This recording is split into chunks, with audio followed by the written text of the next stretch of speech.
It was August 15, 1947, and over Karachi a new flag fluttered in the morning breeze. It was a flag of white and green, with a star and crescent mounted thereon. This flag had replaced the familiar ensign of red, white, and blue, which had been the symbol of British rule. The unfurling of the new flag announced the end of that rule and the inauguration of the free dominion of Pakistan. With the change of flags, there came a change of personnel also. For in this mansion, which in the past had housed many a British governor, there now came into residence the first Muslim Governor-General of Pakistan, the Quaid-i-AZAM, Muhammad Ali Jinnah. On that mellow mid-August morning, a distinguished gathering waited for him in the courtyard of Government House. Members of the Cabinet, the Secretary General, Mr. Muhammad Ali, Mr. Ghulam Hussain Hidayatullah, the Service Chief, the Area Commander, Major General Akbar Khan, the Defense Secretary, Mr. Dundas, the Indian High Commissioner, Sri Pakasa, the Chinese representative, Mr. Yusuf Haroon, Mr. Altaf Hussain, editor of Dawn. Miss Fatima Jinnah arrived and took a seat. Then, dressed immaculately in a silk sherwani, Mr. Jinnah, escorted by his ADC, came out of the building to receive the salutation of the people he had united under this new flag. To them he had given a homeland. What was even more important, he had given them a place among the free peoples of the world. The birth of Pakistan had coincided with his taking over the Governor-Generalship of this new dominion. The swearing-in ceremony began with a recitation from the Holy Quran by Sir Ilahi Baksh.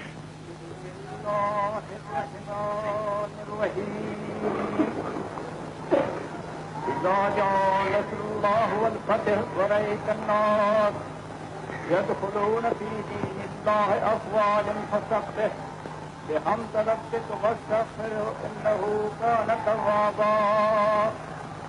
The Secretary General of the Cabinet, Mr. Muhammad Ali, then read His Majesty's commission. The oath of allegiance and office was then administered by the Chief Justice of Lahore. Solemnly affirm true faith and allegiance to the Constitution of Pakistan as by law established. In turn, the oath was administered to the 7 members of the Cabinet, led by Mr. Liaquat Ali Khan, the new Prime Minister. His wife looked on. Then came Mr. Chandrika, Mr. Ghulam Muhammad, Mr. Abdur Rab Nishkar, Mr. Ghazanfar Ali Khan, Mr. Mandal, followed by Mr. Fazlur Rahman. Duly sworn in, His Excellency Quaid-i-AZAM Muhammad Ali Jinnah then went to the top of the steps. The flag of the new dominion was unfurled, and a new chapter began for that part of this continent which would henceforth be known as Pakistan. As he stepped down to inspect the guard of honor, no one could have been more conscious of the importance of that moment than the man who had made that moment possible. As he put it in a broadcast to his people that day, August 15th marks the fulfillment of the destiny of the Muslim nation. He was aware also of the responsibilities of that state and of its citizens, for as he said in the same broadcast, it gave them an opportunity to demonstrate to the world how a nation containing many elements can live in peace and amity and work for the betterment of all its citizens, irrespective of caste or creed. He defined the object of Pakistan as peace within and peace without. He said they wanted to live peacefully and maintain cordial, friendly relations with their immediate neighbors and with the world at large. He said that Pakistan would have no aggressive designs against anybody. So dedicated, Pakistan started out on its new adventure. Back in the courtyard, the Quaid-i-AZAM received the felicitations of his closest friends and of those who were to play a part in the future of Pakistan. For his people, the dawn had come. Our minds go back 71 years ago to a Christmas day in that same city of Karachi when the Quaid-i-AZAM was born. No one could have dreamt that this same child would one day play the role of founder of this new state in that same city of Karachi, even as no one could have visualized that this once barren desert would become the capital of a new dominion and the nerve center of the fifth largest state in the world. To this same city of Karachi, in August 1947, there arrived by train the advance guard of the army of architects who were to lay the foundation of this new homeland and who were to build it from scratch. These architects, workmen, technicians, poured into Karachi daily.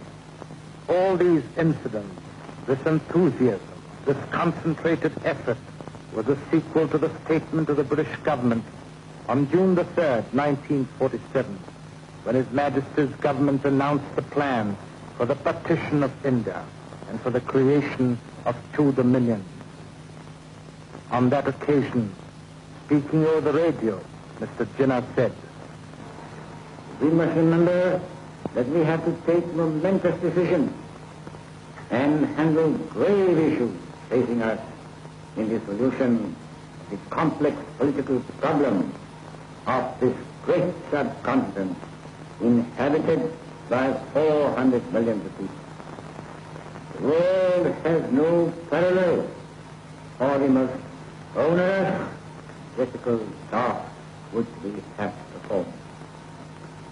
I pray to God that this critical moment He may guide us and enable us to discharge our responsibility in a wise and statesmanlike manner." While the rank and file of the builders of Pakistan arrived by train, its more important architects arrived by air. Among the early arrivals at the airport was Mr. Liaquat Ali Khan, the Quaid-i-AZAM's second in command. Mr. Liaquat Ali Khan was to hold the important office of Prime Minister of Pakistan. The planes kept arriving, and the excitement mounted till August 7th, when the Quaid-i-AZAM was to arrive in person. Many of his followers had come from near and far to see him land on this soil on which, centuries ago, another Muslim, Muhammad bin Qasim, had also landed. The arrival of Mr. Jinnah in Karachi was for his people an equal thrill. He was a man who had promised them Pakistan, and he had got it for them. Now he was with them. He had set foot on Pakistan for the first time. Their dreams had become a reality. With him was his sister, Miss Fatima Jinnah, the First Lady of Pakistan.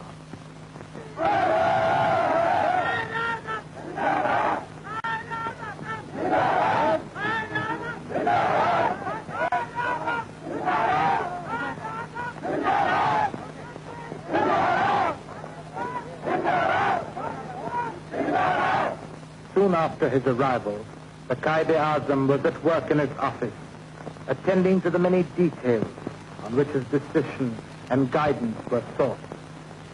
For him it was not enough